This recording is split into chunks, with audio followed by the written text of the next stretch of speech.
I can't.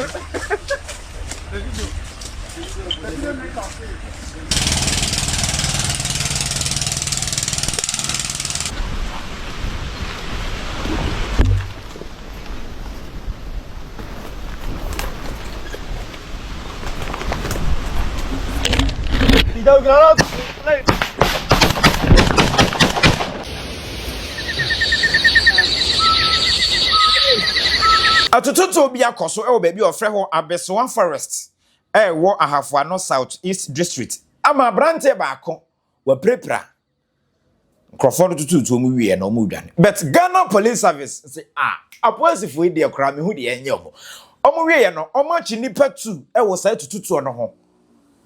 ya omo do omu kogina mre na eno achi nso nhwe mu bi aka bia so omu ye eni di mechi ansa na mama aba nti nye bono wa de benti ena san krofo ko tututu no omo tututu no so kra no omo ye hwan mo na hwan mo no omo tututu no editia omo me de ne nyana e ba abesomo enkrofo ya che omo no susu se ye nye omo den fo adwenkyera ne to wi subscribe ye Ghana News Central enti ye hu ne se galam se enti yensuo asai yensa asai sei yemfa Abesewa Forest ama obia eti ohwakwan a main road a ekọ from Sunyan Bechem and high Kumasi galamse akoso afano southeast especially Abesewa Forest I can say microphobia use hanabisiu this omo na aye reclamation no our forest so because of this signboard wey sikwam plain it's main road it's way and aye baby aban the last ministry to share last ministry ni Mineral Development Fund and a Forestry Commission and inua bebre yasai no enti say nua bebre yasai no na Ghana ha nso nyame adom ye was some initiative bi a wo frɛ no Green Ghana enti eduru ho a ye bɔ mmɔden aduadua nua na ye duanua no nyina nso so ɛhye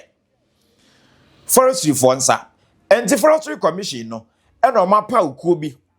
so o mo nhwɛ na o mo ya o mo ye private firm ayi bi aye from Next Door Farms. And the Next Door Farms yi na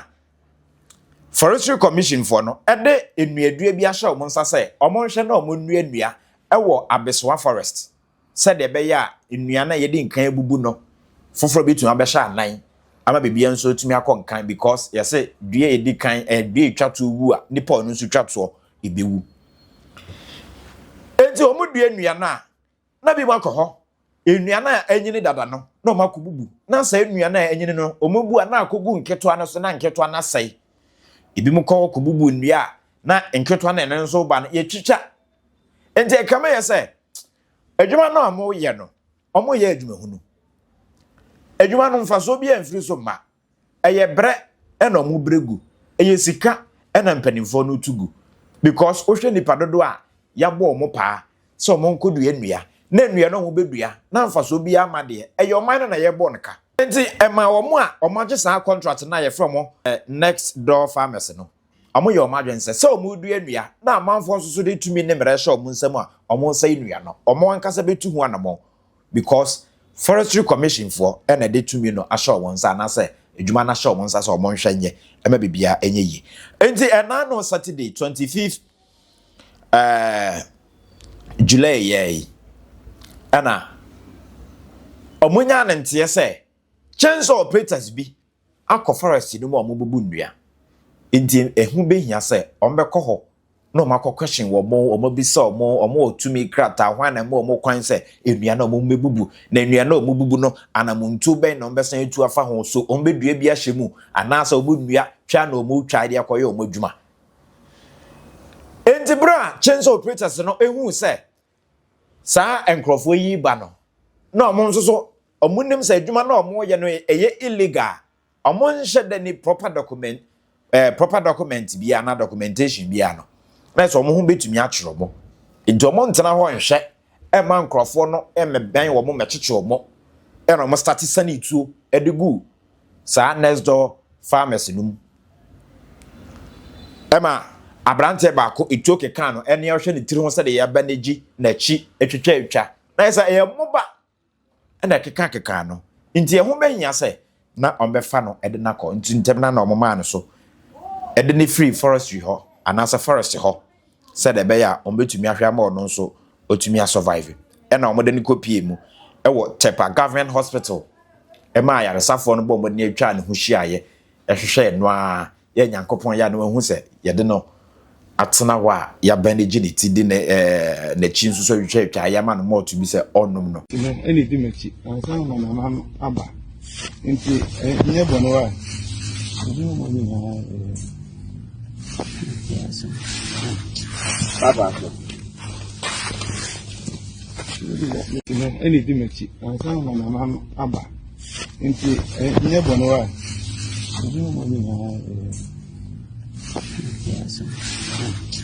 Papa.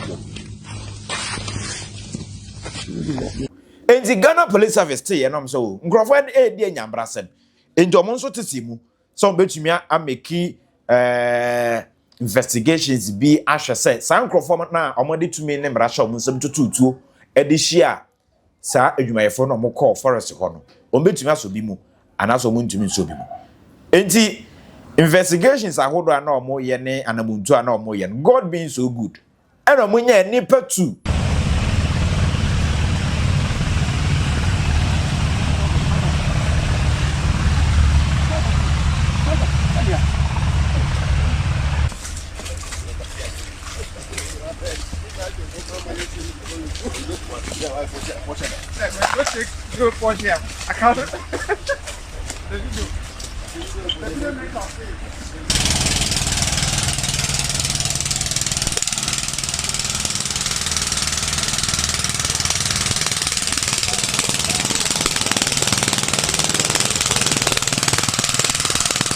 Entimeno kasa Tepa Divisional Police Station.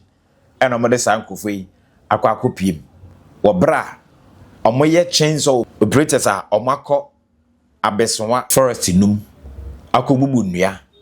na omo a Forestry Commission for de adwuma sha omo nsa so omo nhwenye omo kọ ho omo tututu amaba ko aprepra a de no ani ayenyan enti sankrofo we ususu se yenye omo den. I can't remember there was a video bi na eno so agentrehe Forestry for call forest bi mu na wo hwe bansere pa na esuma ya hodo omo asesa free wan is ade no na enyan amanfo e de no ma call forest no mu papa ya na omo e kire se abomofo no bi kura mpu na ya omo de ko because omo susu se forest no mu ya hu nto se omo nso so epe suman ne bansere ne nkawo bi hyehyehye na omo kwa bi ho a na akwa akotie gu baabi or be hwehwe a wo hu enti forest for no call ho a omo kwasesa ya say eh more than obi suman ya akwa akutu abosom akwa akutu a wo de ye ebisa and a forest for no exercise na is ade no eni enyan but we there e chainsaw operators for and okotututu editia enkrofobia Forestry Commission for e de contract asha omonsa abako epra bet Ghana Police Service ya papa Christian to you no wada no abobode otumi achimu baako a wada na kopiem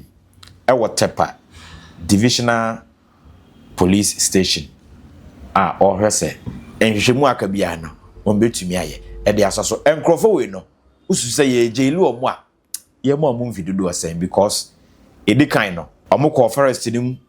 illegally ena omo asanso atutuo e de abo nipa na yesa omo hukum nipa no de etoso omo process fire arm ya no nso nim se mra no e ma ho kwan sa because interior minister, yes, interior minister or the insembia to ja concerning possession of firearms. Until who is saying 10 years in Nusra, yenya no 20 years and 50 years na omufru mufia omo who say yes emra ejuma. Subscribe, share mo nua bi enya bi nhwe. Uwi afọ adwenkyera ne to ho. Like ka ho na ye hu say yes waje atum prekope. Ghana News Central, Facebook, Old Burger Studios, and TikTok on so Old Burger Studios. You know, JP Nimu, Nana, Nkratofo. Me to Ghana Mountain and Bronze, Adam, and somehow do an enam swa. Ibini.